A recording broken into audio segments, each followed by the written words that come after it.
Baik, kita lanjutkan. Kita mulai. Assalamualaikum warahmatullahi wabarakatuh.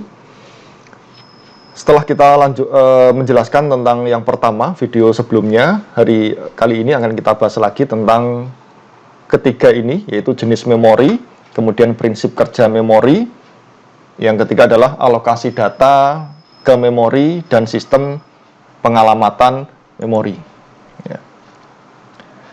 Yang pertama, jenis memori. Jenis memori di sini ada 7, ya. Yang pertama ada CMOS, itu adalah complementary metal oxide semiconductor. Nanti akan kita bahas satu persatu. Kemudian yang kedua ada RAM, random access memory, ya. Kemarin sudah pernah kita bahas singkat ya, sedikit ya. Kemudian ada ROM, read only memory, ya ini hari ini akan kita bahas secara detail perbedaan antara RAM dan ROM. Kemudian ada DRAM, dynamic RAM, ya, random access memory. Ada SDRAM, synchronous dynamic random access memory. Ada cache memory, ada DIMM, dual inline memory module. Ya. Kita bahas satu persatu. CMOS, complementary metal oxide semiconductor. Ini adalah jenis teknologi sirkuit terpadu, CMOS. Saudara, kalau buka komputer, ya, di dalam motherboard itu ada ini ya, ada lingkaran ini. Kita nyebutnya adalah baterai CMOS, ya, atau CMOS. Ya. Ini dia, istilah ini digunakan untuk merujuk pada sebuah chip, ya, bertenaga baterai, chipnya bertenaga baterai, yang ditemukan di banyak komputer pribadi yang menyimpan beberapa informasi dasar. Biasanya tanggal, waktu, pengaturan konfigurasi yang dibutuhkan oleh input, output, dasar, BIOS untuk mengawali komputer. Nah, ini baterainya. Jadi kalau tanggalnya kok kembali ke tahun 1900, nah ini bisa dipastikan kemungkinan ada yang bermasalah dengan baterai CMOS-nya. Biasanya diganti. Ya, ini. Fungsinya apa CMOS ini? Fungsinya adalah mengatur waktu yang ada di sebuah PC, ya, bertegangannya kecil 4,5 sampai 6 volt. Ini memberi tegangan untuk chip CMOS dan chip real time lock komputer nonaktif. Ini komputer dulu ya, 286, 486 memiliki baterai semacam ini yang terpasang langsung ke mainboard. Ya, fungsinya. Kemudian diagnosa awal apabila CMOS yang error sebagai berikut. Biasanya kalau saya pernah ngalami ya, di layar monitor itu diperingatkan untuk menekan tombol F2 yang menunjukkan bahwa baterai CMOS-nya sudah lemah, butuh diganti. Ya, biasanya nanti tampilan layarnya hitam ya, kemudian press F2 ya untuk melanjutkan bootingnya. Yang kedua ada RAM, random access memory, bentuknya seperti ini RAM. Ya. Ini juga tempatnya di motherboard. Ya. Sebuah tipe penyimpanan komputer isinya dapat diakses dalam waktu yang tetap, tidak memperdulikan letak data dalam memori. Nah, ini berlawanan dengan alat memori urut seperti tape magnetic, disk, dan drum, di mana gerakan mekanikal dari media penyimpanan memaksa komputer untuk mengakses data secara berurutan. Ini kalau ini random ya, secara acak. Ini RAM.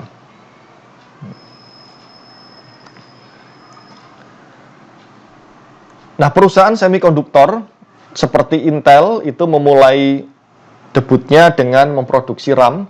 Lebih tepatnya jenisnya adalah DRAM. Nanti kita bahas ya. Biasanya RAM dapat ditulis dan dibaca berlawanan dengan ROM. Nah, ini yang di video sebelumnya, hari ini akan kita bahas ya perbedaannya ya. Read only memory, RAM biasanya digunakan untuk penyimpanan primer, memori utama, dalam komputer untuk digunakan dan mengubah informasi secara aktif, meskipun beberapa alat menggunakan beberapa jenis RAM untuk menyediakan penyimpanan sekunder jangka panjang. Ya. Jadi RAM ini Ya, RAM ini dia berlawanan dengan ROM. Ini untuk penyimpanan primer dalam sebuah komputer untuk mengubah informasi aktif. Jenis RAM ada dua. Yang pertama ada statik, yang kedua ada dinamik. Statik itu tetap, dinamik itu ya lawannya tetap ya, berarti berubah-ubah. Dinamis. Kalau yang statik itu adalah jenis yang pertama adalah SRAM, Static Random Access Memory. Kalau yang dinamik itu adalah DRAM, ya, Dynamic Random Access Memory. Nah, RAM dinamik ini tersusun oleh sel-sel yang menyimpan data sebagai muatan listrik pada kapasitor. Nah, RAM statik menyimpan nilai-nilai biner dengan menggunakan konfigurasi gerbang logika flip-flop, ya. Logikanya beda. Tipe-tipe RAM di sini ada SRAM atau static RAM, ada NV. Jadi selain DRAM ada NVRAM atau non volatile RAM. Ada DRAM atau dynamic RAM. Ada first page mode DRAM. Ya, ini bagiannya ya.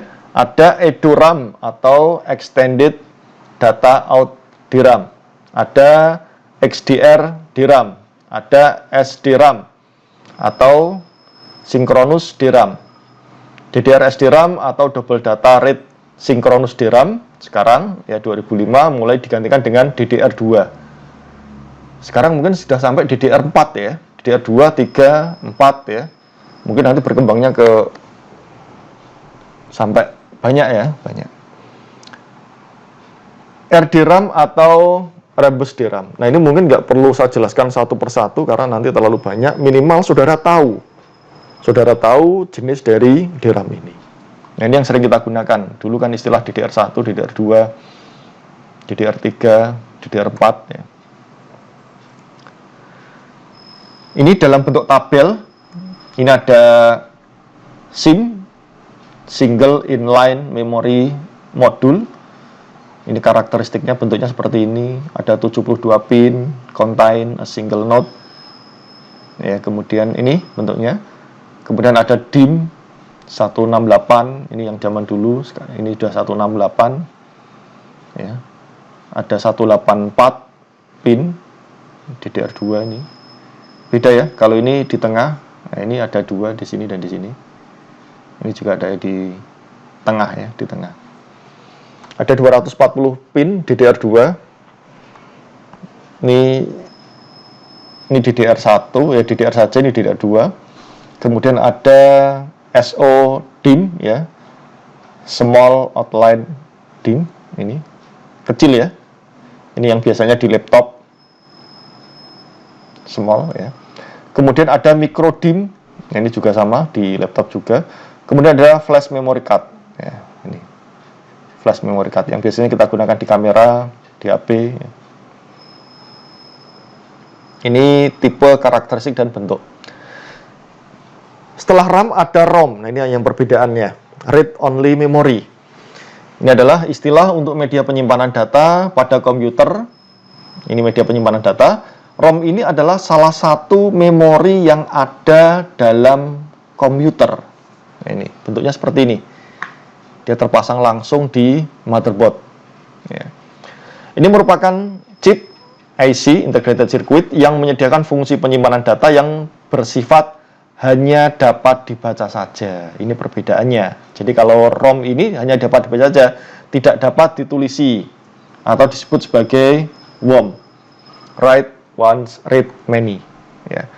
ROM ini sifatnya permanen, berbeda yang tadi sementara ini adalah permanen. Artinya program data yang disimpan di dalam ROM ini tidak mudah hilang atau berubah walau aliran listrik dimatikan. Nah, tadi perbedaannya antara RAM dan ROM. Ya. Kalau RAM tadi komputer mati hilang, tapi kalau ROM ini adalah tidak hilang.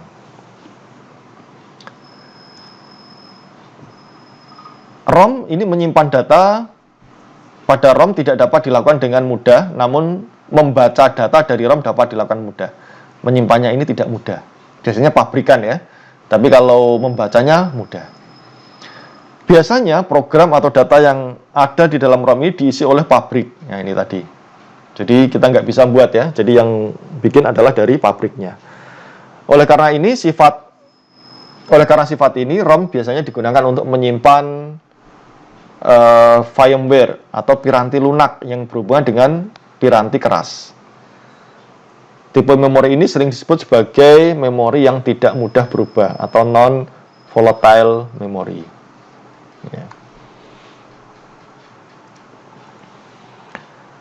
Ini tipe ROM ya, ada namanya mass ROM, ya. Dapat dihapus tidak, ya, jenisnya adalah ROM BIOS. Ada programmable ROM, PROM, ini tidak dapat dihapus, ROM-nya BIOS. Ada erasable PROM, ini bisa dihapus. Ada electrically EPROM, ini bisa dihapus. Ada flash ROM, ya, ini juga bisa dihapus, ini untuk flash BIOS. Yang ketiga ada di DRAM ya, Dynamic Random Access Memory. Nah, ini kalau lihat susunannya, ini susunannya adalah MOS atau memori dari pohon memorinya. Ini ada RAM, ada ROM, read only memory, ini random ya, random access memory, salah ya ketikanya. Di sini ada VRAM, MRAM, PRAM, DRAM, SDRAM ya. Ini tadi yang jenisnya sudah pernah kita bahas ya. Nah, ini susunannya bawah sekali, banyak sekali ya. Ini.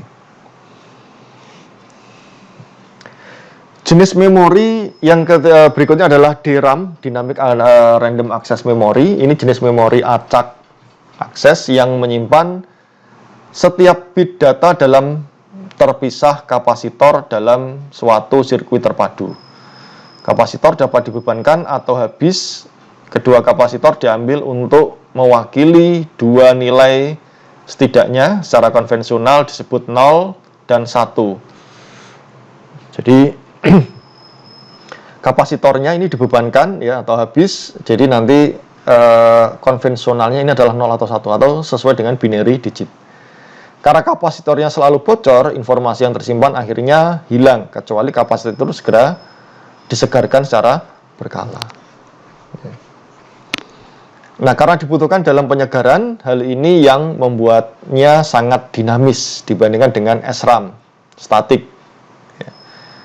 Keuntungannya, kesederhanaan struktural, hanya satu transistor dan kapasitor yang diperlukan per bit dibandingkan dengan 4 transistor SRAM. Ini memungkinkan untuk mencapai, kepotong ya ini ya. Ini modul dari DRAM ya. Tipenya adalah modul DIMM yang pinnya ada 168 di sini pinnya. Ini adalah 184. Sekarang mungkin ini ya, kalau ini mungkin zaman dulu ya. Nah, ini cuma di satu. Jadi ketika dipasang di motherboardnya nggak mungkin terbalik ya. Nggak mungkin. Tapi dulu saya pernah menangi itu yang terbalik ya. Jadi bisa dipasang yang di tengah-tengah pas ya, di tengah-tengah pas. Sehingga ketika dinyalakan malah keluar asapnya ya, RAM-nya rusak. Yang masih sebelum Pentium 1 dulu ya, masih 486, 386.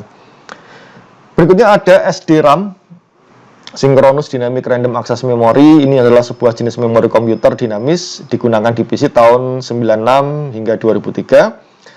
Ini merupakan salah satu jenis dari memori komputer kategori solid state.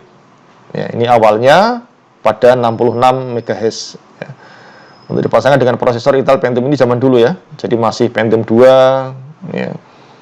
Pasangkan dengan Pentium 3, AMD Athlon, hingga mentok 133 kecepatan prosesornya adalah MHz. Dipasangkan dengan Pentium 4, ya. SDRAM. Nah, ini yang saya ceritakan ya, ini di tengah-tengah ya, saya pernah mengalami kejadian buruk. Jadi masang kebalik dan bisa terpasang. Yang sekarang kan sudah nggak bisa terpasang ya. Jadi kalau itu yang di tengah-tengah itu, ya ini yang di sini ya. Saya pernah masang ini kebalik, SRAM, SDRAM. Kebalik, komputer nyala, ternyata keluar asapnya, itu pengalaman pengalaman berharga. Popularitasnya menurun saat DDR SDRAM yang mampu mentransfer 2 kali lipat dari SDRAM muncul di pasaran dengan chipset yang stabil. Akibat produksinya semakin dikurangi, harganya pun melonjak tinggi dengan permintaan pasar yang masih banyak. Kapasitasnya sama DDR SDRAM, harganya berbeda-beda. Ya, ini zaman dulu ya, 150 hingga 250 ribu. Ini perbedaannya. SD sama DD, ya, SD sama DD. Sinkronus dinamik ini double data. Kemudian slot memorinya 168, ini 192, lebih banyak yang DDR. Bentuknya adalah dual inline memory module. Ini dual inline sama ya. Memiliki kecepatannya 100 MHz, ini adalah 1033, lebih tinggi. Digunakan dengan prosesor Pentium 3, ini sudah Pentium 4 ya, dan seterusnya. SDRAM dalam satu clock hanya mengantarkan 1 kali data saja, ini bisa double. Berikutnya adalah cache memory, memori yang berukuran kecil yang sifatnya temporary, sementara, walaupun ukuran filenya sangat kecil namun kecepatannya sangat tinggi. Nah, dalam teknologi hardware, istilah ini biasanya merujuk pada memori berkecepatan tinggi yang menjembatani aliran data antara prosesor dengan memori utama. Jadi menjembatani ya terminologinya. Jadi memiliki kecepatan yang lebih rendah. Fungsinya apa? Fungsi dari cache memory ini adalah tempat penyimpanan data sementara. Ya, cache memory itu sementara. Ya. Secara gampangnya, cache memory fungsinya mempercepat akses data pada komputer karena dia menyimpan data informasi yang telah diakses oleh buffer, ya, sehingga meringankan kerja prosesor. Jadi bisa disimpulkan fungsi cache memorinya apa? Fungsinya adalah mempercepat data pada komputer, meringankan kerja prosesor, menjembatani perbedaan kecepatan antara CPU dan memori utama, mempercepat kinerja memori. Jadi kalau buka di Windows itu ada folder namanya cache ya, itu. Kalau dulu harus dihapusi ya, masih Pentium 1, Pentium 2, Pentium 3, tapi kalau sekarang sudah otomatis hilang. Karena dia sementara sifatnya. Ini bentuknya ya, cache memory. Ya, dia semacam apa IC terpasang di sini, ya, di memori. Ya. Kemudian ada DIMM, Dual Inline Memory Module, SO-DIMM, ya, ini yang DIMM. Small Outline Dual Inline Memory Module.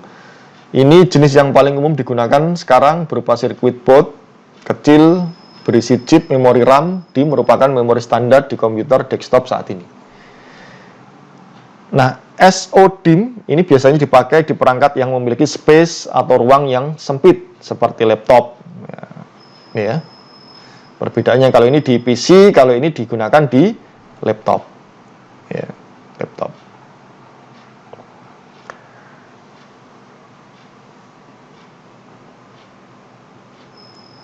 Prinsip kerjanya, di sistem ini memori adalah urutan byte yang dinomori seperti sel atau lubang burung dara. Masing-masing berisi sepotong kecil informasi. Ini mungkin menjadi sebuah perintah untuk mengatakan pada komputer apa yang harus dilakukan. Ini adalah prinsip-prinsip dari memori. Sel mungkin berisi data yang diperlukan komputer untuk melakukan suatu perintah. Setiap slot mungkin berisi salah satu atau apa yang sekarang menjadi data mungkin saja kemudian menjadi perintah. Nah, ini prinsip kerjanya, dia menyimpan bentuk informasi sebagai angka biner, kemudian yang belum bentuk biner dipecahkan ya, atau istilahnya adalah encode dengan sejumlah instruksi mengubahnya menjadi sebuah angka. Jadi dari yang belum biner dijadikan biner. Ya sama, ini di komputer dari biner dijadikan sebuah informasi, angka atau huruf. Sebagai contoh, huruf F disimpan sebagai angka desimal 70 atau angka binernya ya, menggunakan salah satu metode pemecahan instruksi. Nah, saudara, kalau di jurusan sistem informasi atau TI nanti dikenalkan bilangan biner ya. Jadi kita nanti huruf A itu 65 misalkan. 65 itu terdiri dari 11001 dan seterusnya. Jadi komputer bacanya tidak seperti ini, tapi dia bacanya adalah bilangan biner ya, angka. Oke, ini prinsip kerjanya. Nah, yang kedua adalah cara kerja memori, cara kerjanya. Metode pengalamatan memori dengan mengalamatkan memori. Mode pengalamatan ini bagaimana cara menunjuk dan mengalamati lokasi memori pada sebuah alamat di mana operan akan diambil. Mode pengalamatan diterapkan pada set instruksi di mana pada umumnya instruksi terdiri dari opcode ya, kode operasi dan alamat. Ada alamatnya ya. Jadi kalau di pengalamatannya ini adalah kode operasinya. Nah, setiap mode pengalamatan memberikan fleksibilitas khusus yang sangat penting. Mode pengalamatan ini meliputi direct addressing, indirect addressing, ya langsung dan tidak langsung, dan immediate addressing. Kita bahas yang pertama, direct addressing, langsung ya. Direct addressing ini artinya ditentukan oleh instruksi itu sendiri sebagaimana dilanjutkan atau ditunjukkan di bawah. Mode pengalamatan langsung menggunakan 128 byte RAM internal ya, yang lebih rendah dan register khusus SVR. Contohnya instruksi move A direct menggunakan alamat langsung dari operan sumber, maka move A 54H akan mentransfer konten dari lokasi memori on chip yang mana alamatnya adalah 54H di akumulator. Ini move A ini, move A ini. Nah, dengan cara serupa untuk membaca konten dari SFR SBUF ke dalam akumulator, kita dapat menggunakan instruksi move A ya, SBUF. Perlu dicatat bahwa SVR SBUF ini memiliki alamat langsung 99H yang letak di 128 byte RAM on chip yang lebih tinggi. Mungkin gambarnya nanti menunjukkan ruang memori yang dialamatkan oleh mode pengalamatan ini. Ini ya, seperti ini. Ini pengamatan langsung. Ya, byte opcode-nya ini alamat langsung 8 bitnya. Kelebihannya apa? Field alamat berisi efektif address sebuah operan. Kemudian teknik ini banyak digunakan pada komputer dan komputer kecil. Hanya memerlukan sebuah referensi memori dan tidak memerlukan kalkulus khusus. Kelemahannya keterbatasan field alamat karena panjang field alamat biasanya lebih kecil dibandingkan dengan panjang world-nya, katanya. Yang kedua adalah indirect, tidak langsung. Ini pada microcontroller 8051 menggunakan salah satu register RO dan R0 dan R1 dari register bank yang telah dipilih sebagai petunjuk lokasi blok memori data sebesar 256 byte.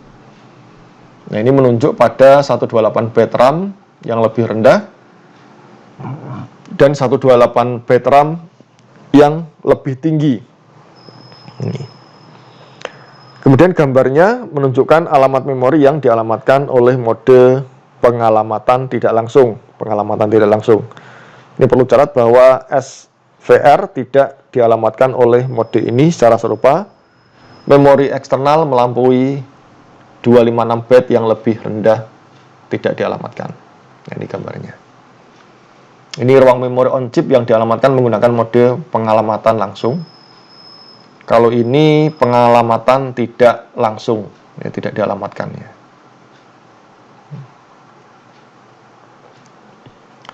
Kelebihan kekurangan, kelebihannya ruang bagi alamat menjadi besar sehingga semakin banyak alamat yang dapat referensi. Kekurangannya diperlukan referensi memori ganda dalam satu fetch sehingga memperlambat proses operasi. Yang ketiga, immediate addressing. Ini pengalamatan immediate addressing sangat umum ya, karena harga yang akan disimpan dalam memori langsung mengikuti kode operasi dalam memori, atau dengan kata lain tidak memerlukan pengambilan harga dari alamat lain untuk disimpan. Contohnya move A adalah crash 20H. Dalam instruksi tersebut, akumulator akan diisi dengan harga yang langsung mengikutinya. Dalam hal ini 20H ini. Mode ini sangatlah cepat karena harga yang dipakai langsung tersedia. Ya. Ini yang sekarang banyak umum digunakan ya. Kelebihannya tidak adanya referensi memori selain pada instruksi yang diperlukan untuk memperoleh operand. Menghemat siklus instruksi sehingga proses keseluruhan akan cepat. Kekurangannya ukuran bilangan dibatasi oleh ukuran field alamat. Kemudian ada pengalamatan memori ADD ya. Ini register pada mikroprosesor 8088, register 16 bit di mana masing-masing hanya menampung 4 digit heksadesimal. Ya. Ini digitnya. 000H sampai FFFH. Ya. Untuk mencatat address memori maka dipergunakan segmen register yang berisi 16 bit dihitung dari kiri di mana isinya disebut dengan segmen, dan offset register yang berisi 16 bit dihitung dari kanan di mana isinya disebut sebagai offset. Nah, cara pengalamatan memori yang dilakukan dalam sistem komputer biasanya disebut sebagai relative address atau alamat relatif. Nah, alamat ini terdiri dari dua bagian segmen. Ya. Biasanya alamat relatif disimbolkan dengan angka. Jika dua alamat relatif tersebut dijumlahkan, maka akan menghasilkan alamat absolut. Menjumlahkannya nanti alamat absolut. Jika ada alamat relatif yang berbeda tapi hasil penjumlahannya atau jumlahnya absolutnya sama, maka disebut sebagai overlapping. Nah, kita lihat di contoh ya. Cara mencari alamat absolut tidaklah terlalu sulit. Jika sudah mengerti cara mencari alamat absolut, maka akan terasa agak mudah dan mencari alamat absolut. Ini langkahnya. Mencari alamat absolut adalah dengan cara mengalihkan segmen S dikalikan dengan 10 lalu ditambah dengan offset, maka akan ketemu hasil alamat absolut. Berikut adalah contoh. Segmennya adalah 1357H, offsetnya adalah 2468 ya. Maka alamat absolutnya adalah segmen kali 10. Ya, segmen kali 10 ditambahkan offset. 1357 kali 10 tinggal nambahkan 0 ditambahkan 2468 ya. Hasilnya adalah 159D8. Kenapa ini D ya? Kalau kita jumlahkan ya.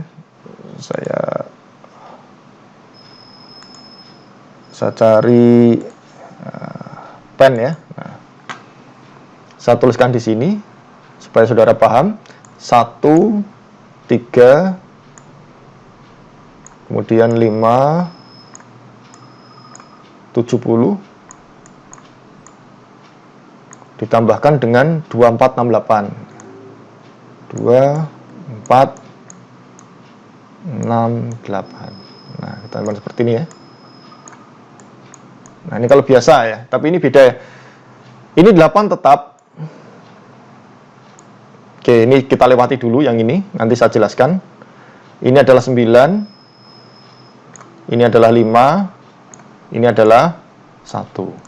Nah, urutan angka itu dimulai dari 1 sampai 9. Kalau 10 itu kembali ke angka 1, ke angka A. 11 itu ke angka B. 12 itu ke angka C, 13 itu ke angka D, 14 itu ke angka E, 15 ke angka F. Jadi, ketika 7 ditambah 6 adalah 13, ya. Jadi bukan ini nyelengi 1 gitu ya, kalau kita menjumlah, tapi enggak, tapi langsung 13 itu apa? Ya, kalau ini dari ini 10, 11, 12, 13. 13 itu adalah D. Nah, seperti ini. Ini adalah pengalamatan memori. Maka hasil absolutnya adalah 15,9D8.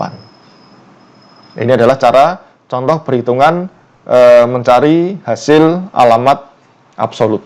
Nah, seperti ini. Nah, ini dijelaskan kenapa harus D. Hal ini disebabkan karena di dalam penjumlahan memori, angka tertinggi adalah angka 9. Nah, ini paling tertinggi.